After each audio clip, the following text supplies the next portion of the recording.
გამარჯობათ მეგობრებო, აი ასეთი პატარა ვეფხვი მოგხსოვე. ნახეთ.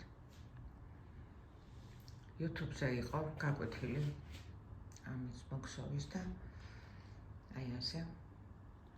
დღეს 9 თებერვალია. გუშინ დავიწყე. გუშინ მოგხსოვე ტანი, ფეხები, ეს თლიანად იქცოვებ. ნახეთ როგორი გული აქვს. შეხედეთ, ლამაზია. ხო, მე გავუკეთე კუდი, ლამაზი, საყვარელი. ხო და გუშინ მოგხსოვე თავიც. ხო, ყურები და ცხვირი და თვალები დღეს მოგხსოვე და ნახეთ რა კარგია.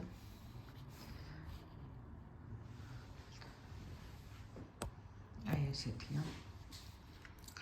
ნახევრად შალის ძაფია. ორი წვერით მოგხსოვე. აი ეს ნაღი 3.5-ია.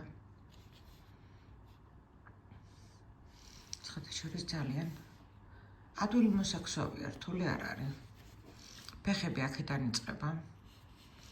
აღარ დონემდე იქცოვება და მერე ეს ფერი მიდის. ხო და ყველაზე პატარა მეხუთე შვილიშვილი რომ ყავს ალექსანდრა, იმას უნდა ვაჩუქო. საკარელზე. აი ესეთი პატარა ვიდეო მაქვს დღეს. დავაფიქსირე ეს ჩემი ნამუშევარი, იმიტომ რომ ძალიან მომწონს. ნახვამდის.